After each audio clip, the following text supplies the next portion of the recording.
নমস্কাৰ স্বাগতম জনাইছো আপুনি চাই আছে দ্য প্ৰাইম শো প্ৰথমটো গুৰুত্বপূৰ্ণ খবৰ আজি গোটেই দিনটোৰ গুৰুত্বপূৰ্ণ বাতৰি 24 জানুৱাৰীত প্ৰথমবাৰৰ বাবে প্ৰদান কৰা হ'ব ৰাজ্যৰ সৰ্বোচ্চ অসামৰিক বঁটা ইতিমধ্যে মুখ্যমন্ত্ৰী ডক্টৰ হিমন্ত বিশ্ব শৰ্মাই ঘোষণা কৰিছে ৰাজ্যৰ সৰ্বোচ্চ অসামৰিক বঁটা প্ৰাপকৰ নাম প্ৰতি বছৰে 2 ডিচেম্বৰত প্ৰদান কৰা হ'ব এই সৰ্বোচ্চ সন্মান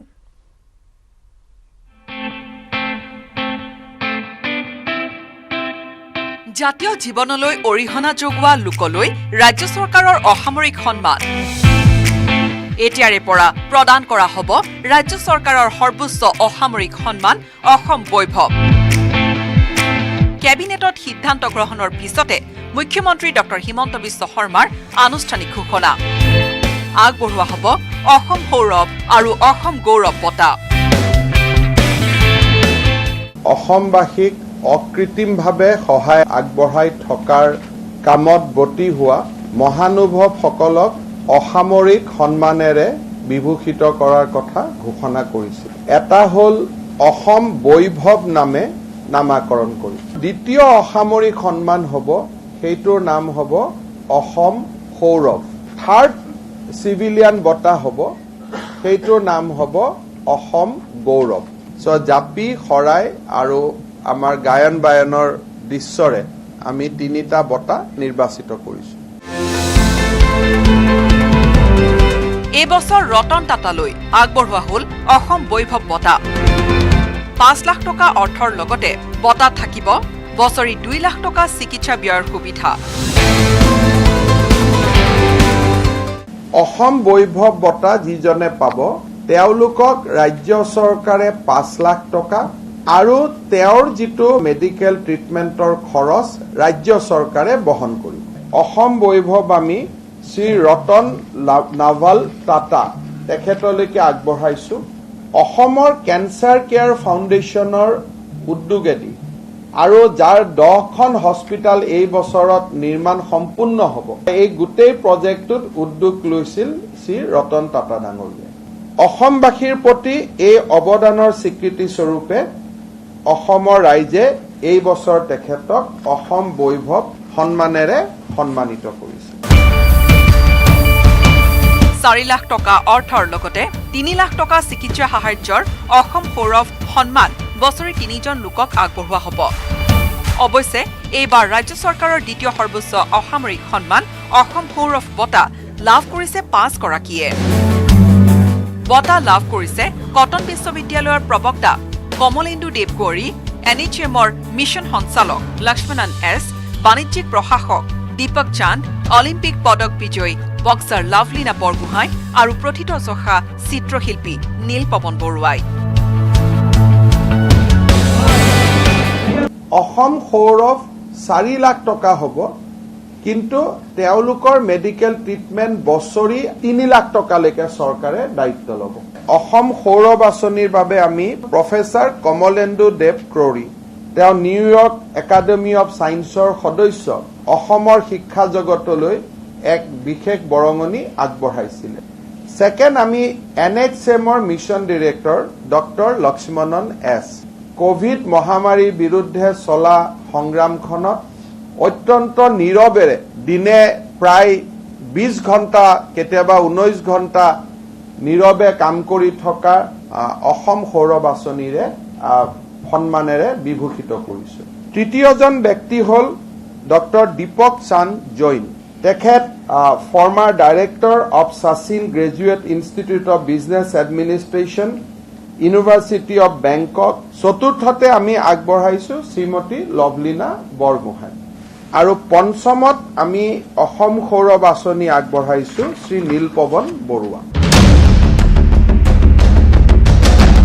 তৃতীয়টো সন্মান অসম গৌৰৱ বঁটাত থাকিব 3 লাখ টকা থাকিব 3 লাখ টকা চিকিৎসা সাহায্য অসম দিৱসৰ দিনটোত এই বঁটা প্ৰদান কৰা হ'ব যাৰ ব্যক্তিগত প্ৰতিভাই সমাজ উজ্বলাই তুলিছে মানুহৰ জীৱন সুচল কৰি তোলাত প্ৰত্যক্ষ অৰিহণা যোগাইছে তেনে লোকক অসম গৌৰৱ বঁটাৰে সন্মানিত কৰাৰ উদ্দেশ্য লৈছে ৰাজ্য চৰকাৰে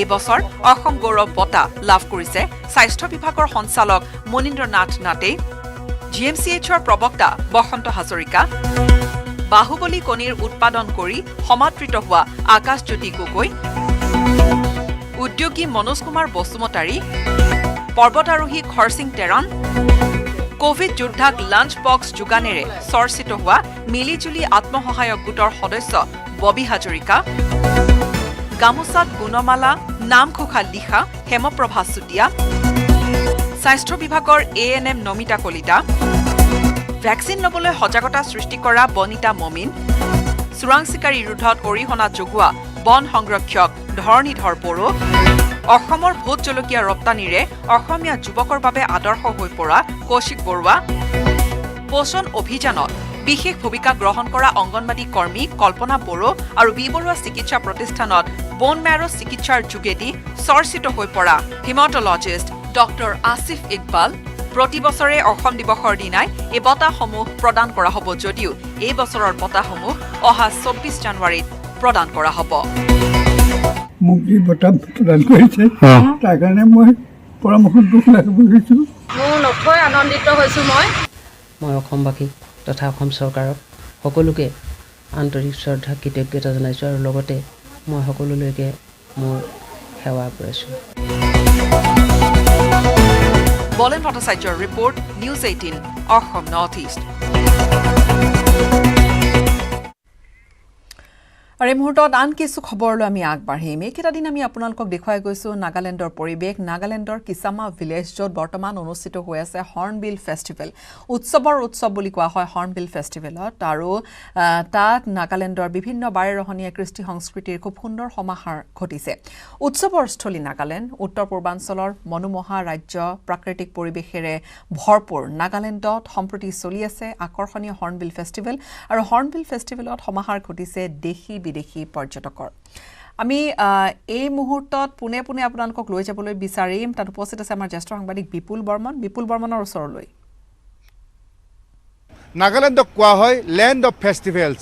এই নাগালেণ্ডৰ ৰাজধানী কোহিমাৰ কিছামা ভিলেজত বৰ্তমান সময়ত চলি আছে অতি আকৰ্ষণীয় হৰ্ণবিল ফেষ্টিভেল। এই হৰ্ণবিল ফেষ্টিভেলক লৈ মই আৰম্ভ কৰিছোঁ এই বিশেষ প্ৰতিবেদন বিপুল বৰ্মনে। লেণ্ড অফ ফেষ্টিভেলছ, উৎসৱৰ স্থলী নাগালেণ্ড। নাগালেণ্ড বুলিলেই মনলৈ আহে আকৰ্ষণীয় হৰ্ণবিল ফেষ্টিভেল।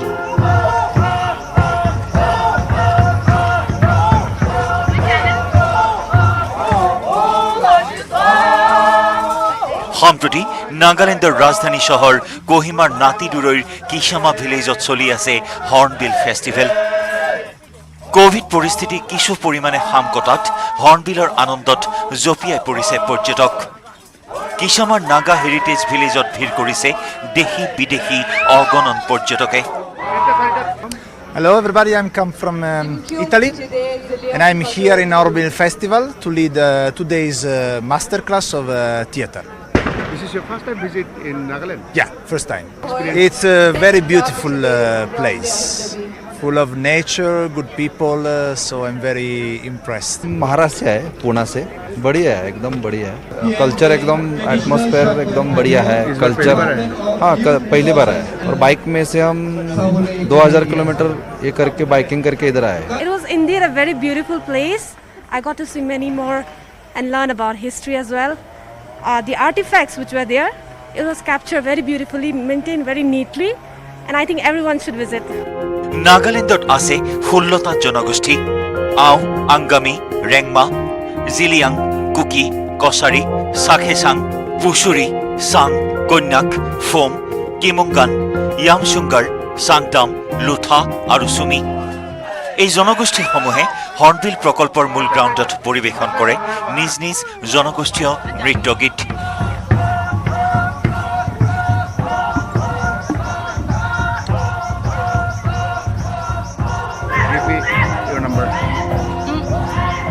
ইফালে এই হৰ্ণবিল ফেষ্টিভেললৈ দেশৰ বিভিন্ন প্ৰান্তৰ পৰা আহিছে বহু সংখ্যক বাইক ৰাইডাৰ্ছ। অসমৰ পৰাও বুলেট চলাই আহিছে বহু যুৱক যুৱতী। এতিয়া আহি আছোঁ যোৰহাটৰ পৰা, আৰু গোটেইখিনি যোৰহাটে যাম। এতিয়া হৰ্ণবিল ফেষ্টিভেল চালোঁ, হৰ্ণবিল ফেষ্টিভেল চাম আৰু চাই পেলাই ওলাই যামগৈ আকৌ যোৰহাট আজি বেক। পৰহি আহিলোঁ আপোনাৰ হৰ্ণবিল ৰাইডাৰ্ছ মিটত। We all are from Shillong. Some are from RERAMP, Royal Enfield Riders of Shillong, and I'm from Sons of the Hills. Yeah, Sons of the Hills. They are from Riders Tribe, and Panar Bulls also are here from Meghalaya only. 1 ডিচেম্বৰৰ পৰা আৰম্ভ হোৱা এইবাৰৰ ২০তম hornbill festival 10 ডিচেম্বৰত সামৰণি পৰিব। Camera person Prabha সিঙৰ সহযোগত কোহিমাৰ পৰা বিপুল বৰ্মনৰ report, news 18 Assam north east. নৃত্য গীতেৰে এক প্ৰকাৰ মুখৰ